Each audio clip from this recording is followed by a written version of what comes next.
12 apôtres, ce que nous avons tous appris, ce que l'Église enseigne depuis 2000 ans. Mais, et si c'était un mensonge? Jésus n'avait pas 12 disciples, il en avait 70. Et l'Église a effacé 58 noms de l'histoire, parce que ces noms ne servaient pas le récit qu'elle voulait créer. Spinoza a découvert cela, en étudiant les manuscrits les plus anciens. Il a trouvé des références à un groupe beaucoup plus grand que ce que les évangiles officiels admettent. Il a trouvé des noms qui ont été délibérément exclus. Il a trouvé des raisons politiques à cette exclusion. Dans les prochaines minutes, vous allez découvrir qui étaient ces 58 apôtres oubliés, pourquoi l'Église les a effacés et comment le nombre 12 a été inventé pour servir des desseins qui n'ont rien à voir avec Jésus. Cela va changer complètement la façon dont vous comprenez le christianisme primitif. Laissez-moi commencer par ce que les évangiles eux-mêmes admettent. Dans l'évangile de Luc, au chapitre 10, il y a un passage que la plupart des gens ignorent. Il dit que Jésus désigna 70 autres disciples et les envoya 2 par 2 devant lui, dans toutes les villes et lieux où il devait aller. 70, pas 12. 70. Ce passage est là. Dans la Bible officielle, disponible pour quiconque peut le lire, mais l'Église n'en parle jamais. Les sermons se concentrent sur les 12. Les peintures montrent les 12. Le catéchisme enseigne les 12. Et les 70 sont convenablement oubliés. Spinoza a noté cette discrépance. Il a écrit « La Bible elle-même contredit le récit des 12 apôtres. Luc mentionne 70 disciples envoyés par Jésus. Pourquoi ce nombre a-t-il été supprimé au profit du 12 ? La réponse est dans la politique, pas dans la théologie. Quand Spinoza a étudié les manuscrits grecs les plus anciens qui existaient à Amsterdam, il a trouvé quelque chose d'encore plus révélateur. Les textes originaux utilisaient le mot « apôtre » pour les 70. Il n'y avait pas de distinction entre les 12 et les 58 autres. Tous étaient également envoyés. Tous étaient également autorisés. Tous étaient également apôtres. La distinction que nous connaissons aujourd'hui, cette hiérarchie qui place 12 au-dessus des autres, a été créée après. C'était une invention postérieure, une construction politique destinée à établir une ligne de succession, une chaîne d'autorité qui pouvait être contrôlée. Spinoza a écrit dans ses notes « J'ai trouvé dans les manuscrits grecs du IIe siècle une liste d'apôtres qui comprend plus de 40 noms. Les copistes postérieurs ont réduit cette liste. Chaque génération excluait plus de noms, jusqu'à ce que seulement 12 restent. Ce n'était pas une perte accidentelle, c'était une édition délibérée. Mais attendez, parce que la chose devient encore plus intéressante. Dans certaines versions anciennes de l'évangile de Luc, le nombre n'est pas 70, il est 72. La différence semble petite, mais elle est significative. 72 était le nombre des anciens d'Israël dans la tradition judaïque. C'était le nombre des traducteurs de la Septante, la version grecque de l'Ancien Testament. C'était un nombre chargé de symbolisme. Spinoza a enquêté sur la raison pour laquelle certaines versions disent 70 et d'autres 72. Il a découvert que des copistes avaient altéré le texte au fil des siècles. Certains voulaient souligner la connexion avec la tradition judaïque. D'autres voulaient la minimiser. Le nombre original était probablement 72, mais il a été réduit à 70 et ensuite presque complètement ignoré au profit du 12. Et voici une découverte que Spinoza a faite et qui n'a jamais été réfutée. Le Codex de Bèze, l'un des manuscrits les plus anciens du Nouveau Testament, daté du 5e siècle, préserve la version 72. Ce manuscrit a son origine dans la tradition occidentale, différente de la tradition alexandrine qui dominait l'Église. Et ce manuscrit préserve également des noms d'apôtres qui ont disparu des versions postérieures. Spinoza a eu accès à des copies de ce manuscrit à Amsterdam, et il a documenté les différences. Il a écrit « Le Codex de Bèze contredit les manuscrits que l'Église considère comme faisant autorité. Il préserve des traditions plus anciennes, plus proches du christianisme original. Et c'est pourquoi il a été marginalisé par les théologiens officiels. L'Église a toujours préféré les manuscrits qui confirmaient sa doctrine. Ceux qui la contredisaient étaient écartés, perdus ou brûlés. Seuls des fragments ont survécu. Et Spinoza a trouvé dans ces fragments la vérité que la version officielle cachait. Mais pourquoi 12? Pourquoi ce nombre spécifique? Ici entre en jeu la manipulation politique que Spinoza a identifiée. Le nombre 12 était symbolique dans le judaïsme. Il représentait les 12 tribus d'Israël. Quand les auteurs des évangiles ont choisi de souligner 12 apôtres, ils faisaient une déclaration politique. Ils disaient que Jésus est venu pour restaurer Israël, que les 12 apôtres étaient les nouveaux patriarches des 12 tribus. Cela avait du sens dans le contexte judaïque du 1er siècle. Mais quand le christianisme s'est répandu chez les gentils, chez les non-juifs, le symbolisme des 12 tribus a perdu de sa pertinence. Les nouveaux convertis ne connaissaient pas les tribus d'Israël. Ils ne s'en souciaient pas. Mais le nombre 12 était déjà fixé dans la tradition. Spinoza a observé « Le nombre 12 a été un choix politique des premiers auteurs chrétiens, destiné à attirer les Juifs. Quand le christianisme est devenu majoritairement gentil, le nombre a perdu son sens original, mais a été maintenu par tradition. Et les 70 originaux ont été oubliés, parce qu'ils ne rentraient pas dans ce récit. Mais attendez, parce que je n'ai pas encore révélé la partie la plus perturbante. Si Jésus avait 70 disciples, qui étaient-ils? Pourquoi leurs noms ont-ils été effacés? Les évangiles canoniques nomment les 12 avec quelques variations.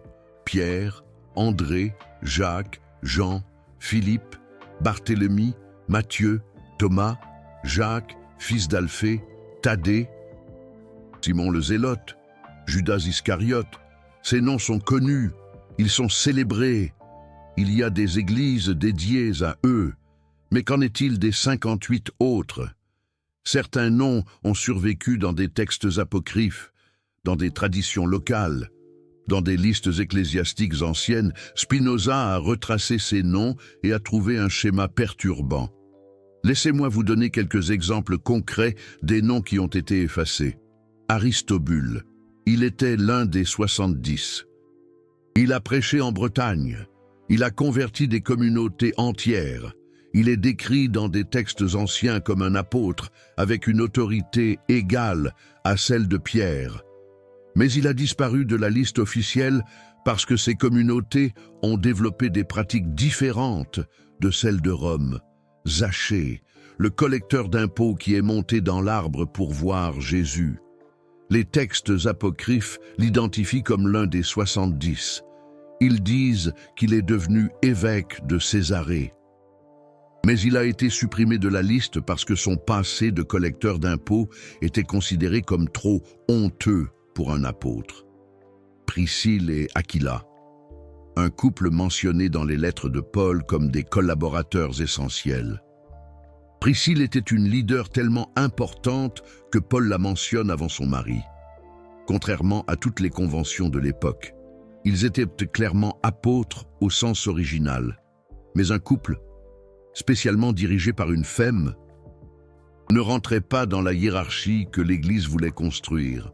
Stéphane, Paul l'appelle le premier converti d'Achaïe. Il dit que sa maison était dédiée au service des saints. Il était un leader reconnu, mais son nom a disparu des listes officielles. Spinoza a documenté plus de 30 noms qui apparaissent dans des textes anciens comme envoyés de Jésus ou des apôtres originaux, mais qui ont été systématiquement exclus des traditions postérieures. Et le schéma qu'il a trouvé était clair. Beaucoup de ces 70 étaient des femmes, la tradition chrétienne primitive incluait des femmes dans des positions de leadership. Marie-Madeleine était considérée comme l'apôtre des apôtres. Jeanne, la femme de Chuza, était une mécène du mouvement. Suzanne finançait les voyages de Jésus. Marthe et Marie de Béthanie étaient des disciples proches. Phoebé est mentionnée par Paul comme diaconesse de l'église de Cenchreae. Le mot grec que Paul utilise, diakonos, est le même qu'il utilise pour se décrire lui-même. Phoebé avait une autorité apostolique, mais les traducteurs postérieurs ont minimisé son titre. Ils ont transformé diakonos en servante quand il se référait à elle, et l'ont gardé comme diacre quand il se référait à des hommes. Junia est appelée par Paul, remarquable parmi les apôtres. Le texte grec est clair, elle était une apôtre. Mais des copistes médiévaux ont changé son nom en Junias, une forme masculine qui n'existait pas en latin.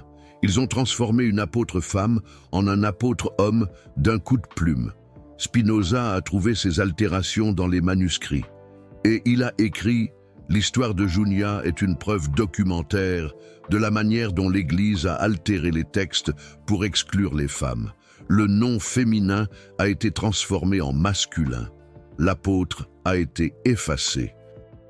Et personne ne l'a remarqué pendant des siècles. Mais quand l'Église s'est institutionnalisée, les femmes ont été exclues. Les noms féminins ont été retirés des listes d'apôtres. Les histoires de leadership féminin ont été supprimées ou réinterprétées. Et les 12, tous des hommes, sont devenus le modèle exclusif d'autorité ecclésiastique. Spinoza a écrit « La réduction de 70 à 12 n'était pas seulement numérique. C'était une exclusion systématique des femmes des positions de leadership. Les 70 incluaient des femmes, les 12, non. Le choix d'insister sur les 12 était un choix d'exclure les femmes. Cela expliquerait beaucoup de choses. Cela expliquerait pourquoi l'Église catholique n'a jamais permis aux femmes d'accéder à la prêtrise. Cela expliquerait pourquoi les traditions sur Marie-Madeleine ont été déformées pour la transformer en prostituée repentie. Cela expliquerait pourquoi les femmes ont été systématiquement subordonnées dans la structure ecclésiastique. Ce n'était pas de la théologie, c'était de la politique, c'était du pouvoir, c'était du contrôle. Mais il y a plus. Beaucoup de ces 70 étaient d'origine que l'Église postérieure a considérée comme inconvénientes. Certains étaient des Juifs radicaux, des zélotes qui voulaient la libération d'Israël de la domination romaine. L'Église, après avoir fait la paix avec Rome, ne voulait pas être associée à des révolutionnaires. Alors ces noms ont été effacés. Simon le Zélote est un exemple parfait de cette contradiction. Il est sur la liste des 12, mais son titre, le Zélote, a été interprété de manière spirituelle. On dit qu'il était zélé pour la foi, mais le mot grec « zélote » avait une signification très spécifique au 1er siècle. C'était le nom d'un groupe révolutionnaire qui luttait contre Rome. Simon était un guérillero, et l'Église a caché cela. Si l'un des 12 était zélote, combien des 70 l'étaient aussi? Spinoza a trouvé des références à au moins 8 autres zélotes parmi les disciples originaux. Tous ont été exclus de la liste officielle. L'Église qui s'est alliée à Rome ne pouvait pas admettre que Jésus avait des disciples révolutionnaires. Certains étaient de régions qui sont ensuite devenues des centres d'hérésie. L'Église ne voulait pas que ces régions puissent revendiquer une connexion directe avec des apôtres de Jésus. Alors ces noms ont été retirés. La Syrie, par exemple, était un centre du christianisme primitif. Antioche était plus importante que Rome dans les premiers siècles, mais la Syrie a aussi produit beaucoup d'hérésies du point de vue romain. Alors les apôtres syriens ont été minimisés. Leurs noms ont été oubliés. Et la primauté de Rome a été établie sur des traditions beaucoup plus anciennes. L'Égypte avait sa propre tradition apostolique.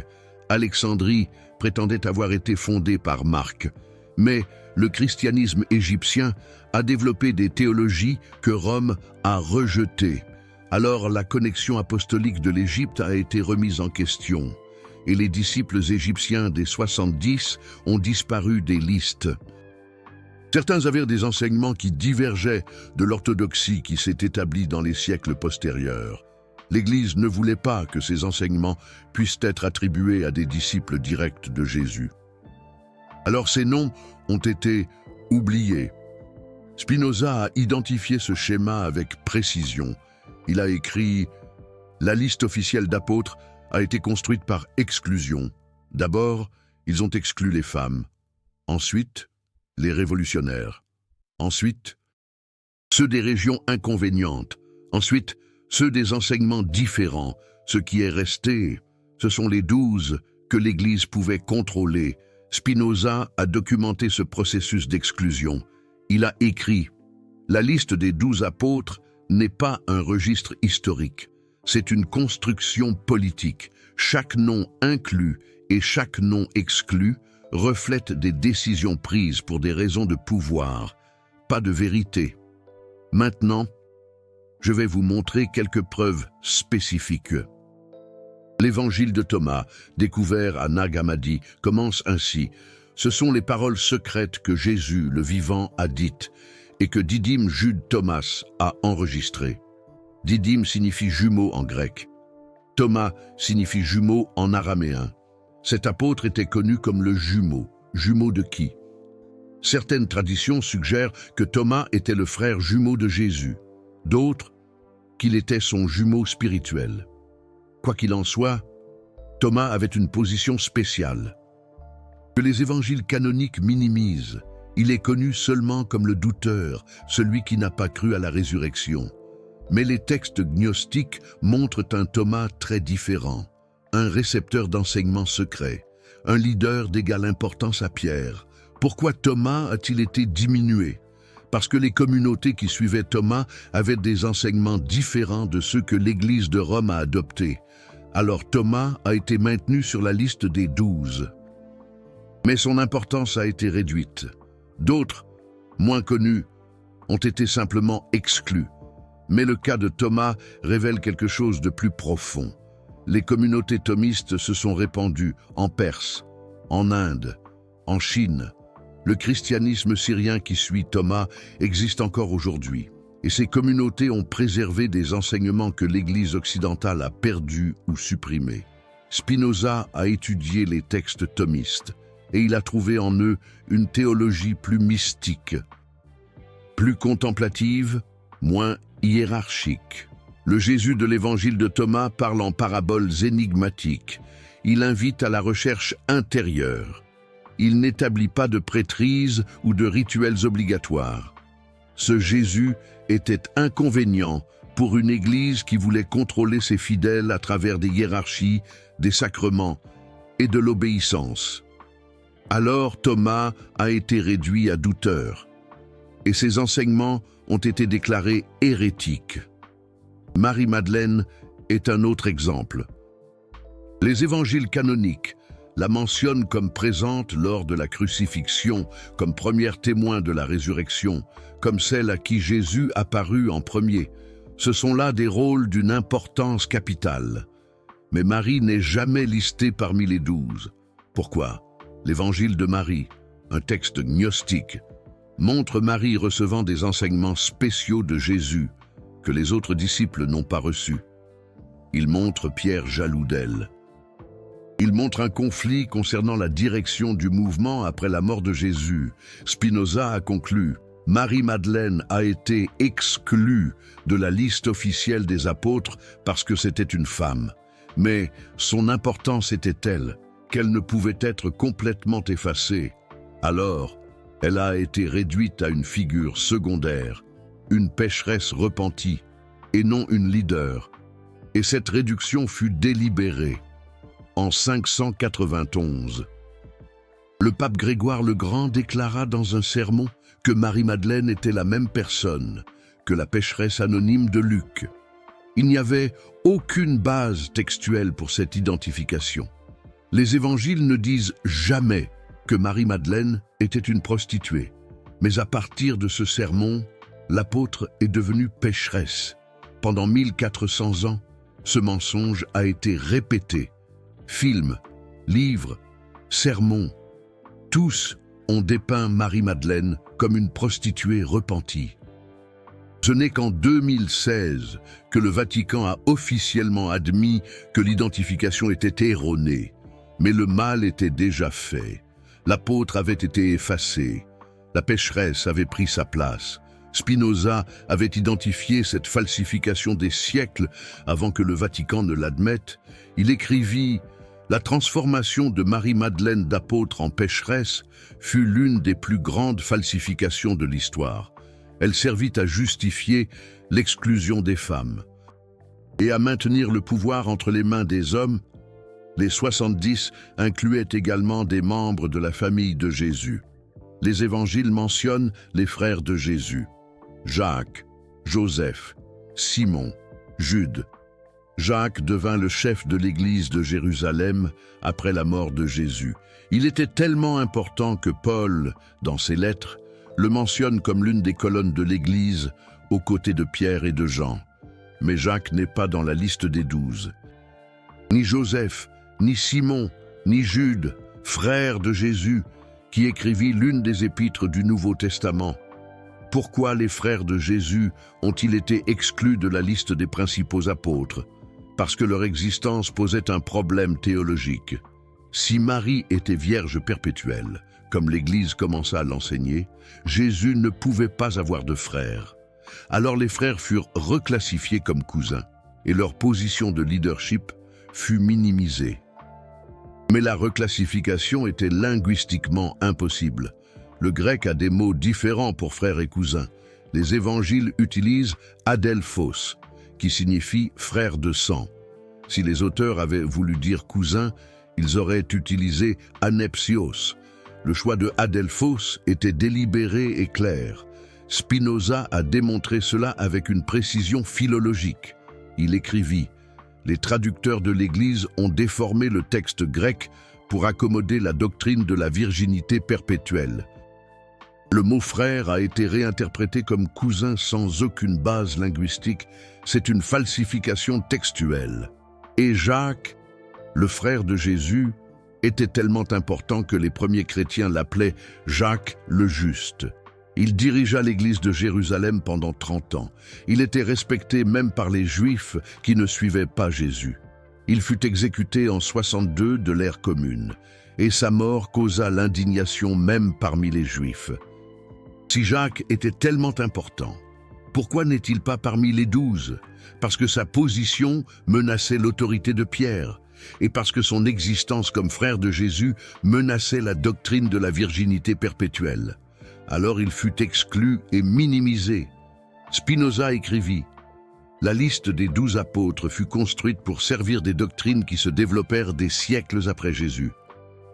La virginité perpétuelle de Marie exigeait que les frères de Jésus soient exclus ou réinterprétés. L'exclusion des femmes exigeait que Marie-Madeleine soit diminuée. La réconciliation avec Rome exigeait que les zélotes soient oubliés. Maintenant, laissez-moi vous révéler comment ce processus d'exclusion s'est déroulé dans la pratique.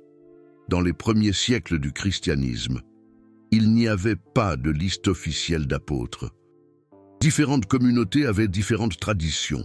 L'Église de Rome mettait l'accent sur Pierre, l'Église d'Éphèse mettait l'accent sur Jean, l'Église de Jérusalem mettait l'accent sur Jacques, l'Église d'Alexandrie mettait l'accent sur Marc. Chaque communauté avait ses propres textes, ses propres listes, ses propres traditions. Il n'y avait pas une Bible unique, il n'y avait pas un credo unique, il n'y avait pas une autorité centrale. Cela changea au IVe siècle, quand Constantin légalisa le christianisme et convoqua le concile de Nicée. Soudain, le christianisme avait besoin de s'unifier. Il avait besoin d'une doctrine officielle. Il avait besoin d'une liste officielle de textes sacrés.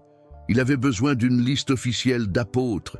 Et voici ce que la plupart des gens ne savent pas. Constantin n'était pas chrétien quand il convoqua le concile. Il ne fut baptisé que sur son lit de mort. Des années plus tard, son intérêt n'était pas théologique. Il était politique. L'Empire était fragmenté. Les religions rivalisaient pour le pouvoir. Constantin vit dans le christianisme un outil d'unification. Mais pour cela, le christianisme devait être simplifié. 70 apôtres avec différentes traditions, différents enseignements, différentes régions d'influence. C'était trop compliqué. 12 apôtres avec une ligne claire de succession pour Rome. C'était contrôlable, c'était administrable, c'était utile pour l'Empire. Spinoza écrivit « Constantin ne choisit pas le christianisme parfois, il le choisit par utilité politique, et il façonna le christianisme pour servir les intérêts de l'Empire. » Les 70 furent l'une des victimes de ce façonnage. Le processus de sélection fut brutal. Les textes qui ne concordaient pas avec la doctrine émergente furent exclus. Les communautés qui n'acceptaient pas l'autorité de Rome furent marginalisées. Les traditions qui préservaient des mémoires inconvénientes furent supprimées. Les évêques qui défendaient des traditions locales furent déposés. Les livres qui mentionnaient des apôtres inconvénients furent brûlés. Les communautés qui préservaient des enseignements différents furent déclarées hérétiques. En une génération, la diversité du christianisme primitif fut remplacée par une uniformité imposée par la force. Les 70, avec leur diversité de genre, d'origine et d'enseignement, ne rentraîna pas dans le christianisme unifié que Constantin voulait. Les 12 hommes orthodoxes, contrôlables, étaient beaucoup plus convaincants. Spinoza documenta « Le concile de Nicée n'a pas découvert la vérité sur Jésus. Il a créé une version officielle qui servait les intérêts de l'Empire et de la hiérarchie ecclésiastique. Les 70 furent sacrifiés dans ce processus.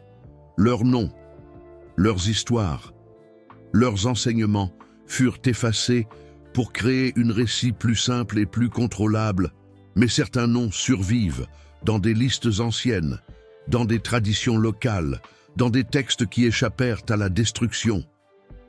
La tradition orientale a préservé une liste des 70 disciples. Elle inclut des noms comme Barnabé, qui voyagea avec Paul, Marc, qui écrivit un évangile, Lucas, qui a écrit un autre évangile et les Actes des Apôtres, Timothée, Tite, Silas, compagnon de Paul dans ses voyages. Il inclut aussi des noms moins connus, Cléopas, qui a rencontré Jésus ressuscité sur le chemin d'Emmaüs, Nicodème, qui a visité Jésus la nuit, Joseph d'Arimathie, qui a fourni le tombeau, Lazare, que Jésus a ressuscité des morts. La tradition éthiopienne a préservé une liste encore plus exhaustive. L'Église éthiopienne est l'une des plus anciennes du monde. Elle a été fondée au IVe siècle, mais elle a des racines beaucoup plus profondes. Et cette tradition mentionne des apôtres qui ont complètement disparu de la tradition occidentale. La tradition syriaque a également conservé des noms. Le christianisme syriaque est antérieur au christianisme romain, et certains textes syriaques mentionnent des disciples que les textes grecs ignorent.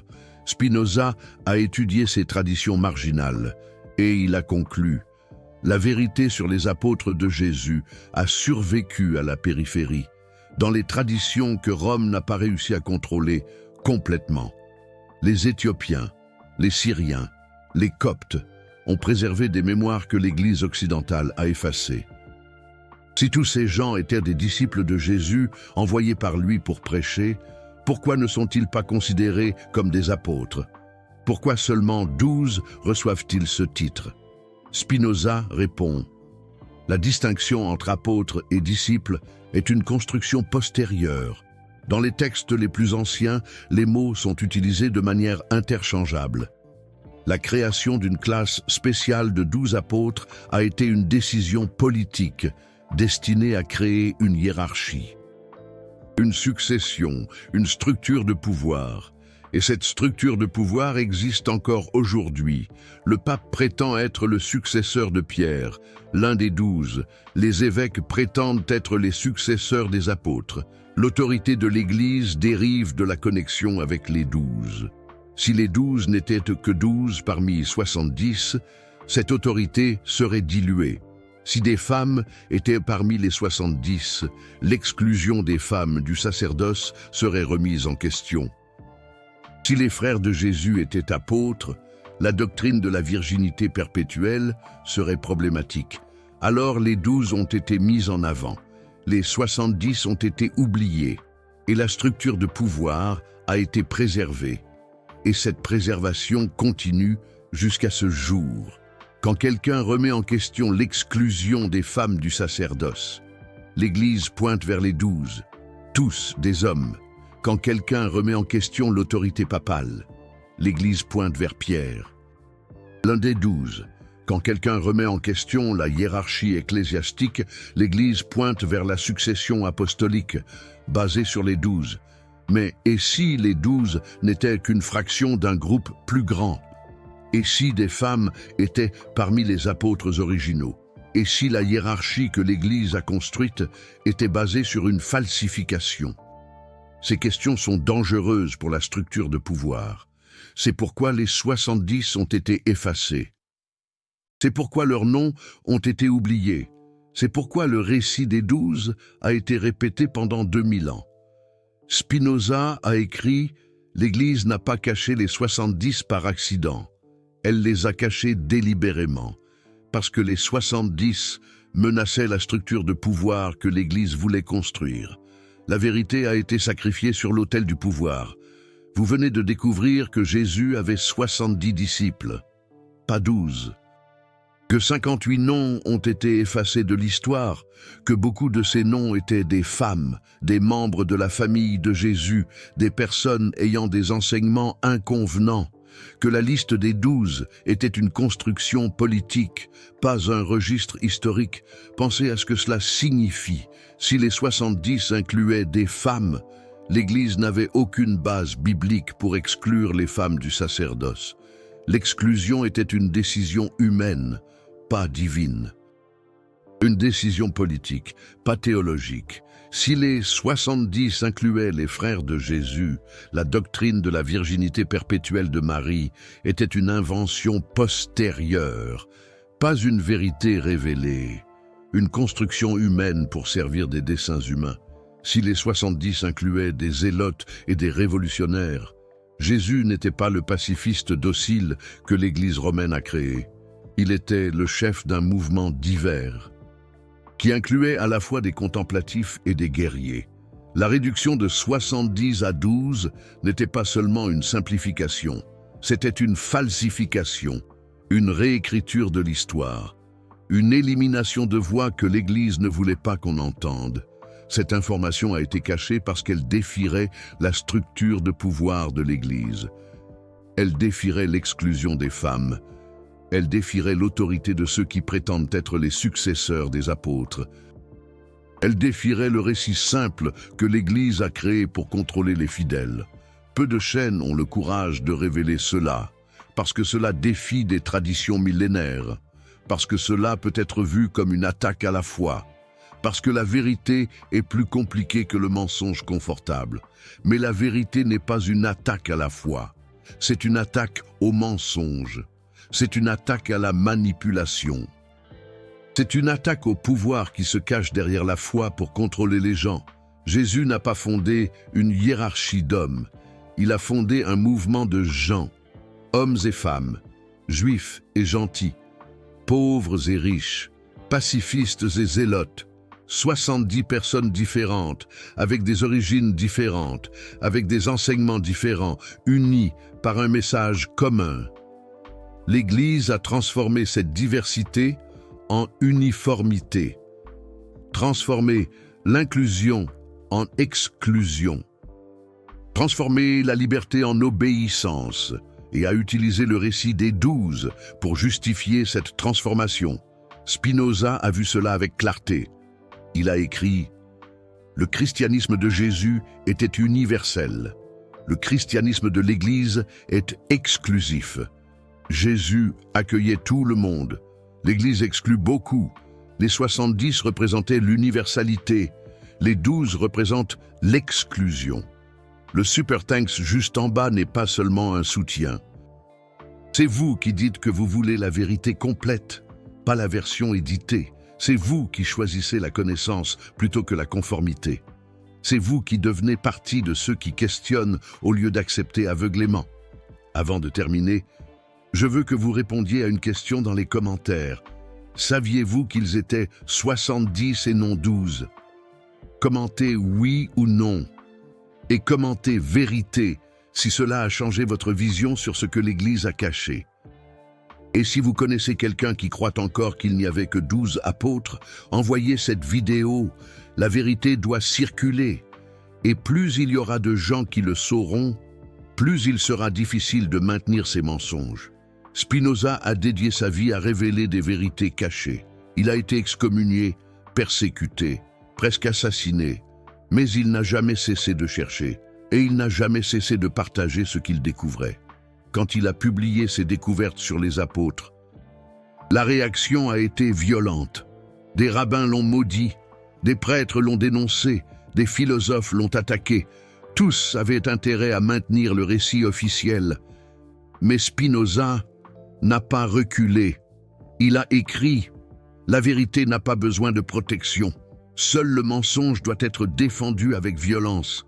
La réaction à mes découvertes prouve que j'ai raison. Si j'avais tort, on m'ignorerait. Il avait raison, et les 70 sont en train d'être rappelés, lentement. Une découverte à la fois, un chercheur à la fois, une vidéo à la fois. Cette vidéo fait partie de cet héritage, et vous, en la regardant, vous en faites partie aussi. Nous nous voyons dans la prochaine vidéo où je vais révéler encore une vérité sur les apôtres que l'Église a soigneusement dissimulée. Une vérité sur ceux qui ont vraiment dirigé l'Église après le départ de Jésus et comment cette direction a été volée par ceux qui étaient assoiffés de pouvoir. D'ici là, souvenez-vous, 12 est un nombre symbolique, pas historique. La réalité était bien plus diverse, bien plus inclusive, bien plus compliquée que ce que l'Église voudrait vous faire croire. Mais maintenant, vous savez, et savoir, c'est le premier pas vers la liberté. Et la liberté commence quand vous remettez en question ce qu'on vous a enseigné, quand vous regardez au-delà du récit officiel, quand vous cherchez la vérité, même si elle est incommode. Les 58 apôtres oubliés étaient des personnes réelles. Ils avaient des noms réels, ils avaient des histoires réelles, ils avaient des enseignements réels, et ils ont été effacés, non pas parce qu'ils étaient moins importants, mais parce qu'ils étaient incommodes pour ceux qui voulaient le pouvoir. Maintenant que vous savez qu'ils ont existé, ils ne peuvent plus être complètement effacés. Leur mémoire survit en vous. Et chaque fois que vous partagez cette information, ils revivent un peu plus. Spinoza disait « Celui qui contrôle le passé, contrôle le présent. Celui qui contrôle le récit, contrôle les gens. » L'Église contrôle le récit depuis 2000 ans. Mais cette ère touche à sa fin. Les 70 sont en train d'être remémorés. Une vidéo à la fois, une personne à la fois, une vérité à la fois. Et ce processus de remémoration est irréversible. Une fois que la vérité est révélée, elle ne peut plus être complètement cachée à nouveau. Une fois que les noms sont prononcés, ils ne peuvent plus être complètement silenciés. Une fois que le mensonge est exposé, il ne peut plus être complètement restauré. L'Église a contrôlé le récit pendant 2000 ans parce qu'elle contrôlait l'information. Les livres étaient recopiés dans les monastères. Les traductions étaient faites par des clercs. L'accès aux manuscrits était restreint. Celui qui voulait savoir la vérité devait passer par l'Église. Mais cela a changé. Les manuscrits ont été numérisés. Les traductions sont disponibles en ligne. N'importe qui peut comparer les textes. N'importe qui peut voir les différences. N'importe qui peut découvrir ce qui a été caché. Spinoza vivait à une époque de transition. L'imprimerie venait de démocratiser le savoir. Et il a profité de cela pour répandre des vérités qui auparavant n'étaient connues que par quelques érudits. Nous vivons une transition encore plus grande. Internet a démocratisé le savoir d'une manière que Spinoza n'aurait jamais pu imaginer. Et cette vidéo, regardée par vous, fait partie de cette démocratisation. Et, éventuellement, les 58 noms effacés seront restaurés à l'histoire. Abwoun de Bashmaya, la respiration créatrice. Homme que Jésus a enseigné à tous ses disciples, 12 ou 70, hommes ou femmes, tous ont reçu le même enseignement. Tous étaient égaux devant le Maître. Cette égalité fut la première victime de l'institutionnalisation. Des hommes au-dessus des femmes, 12 au-dessus de 70, Rome au-dessus de Jérusalem, l'orthodoxie au-dessus de la diversité, le pouvoir au-dessus de la vérité. Mais la vérité survit, et aujourd'hui, vous faites partie de ceux qui la connaissent. Amen. Ainsi soit-il, ainsi est-ce, ainsi sera-t-il.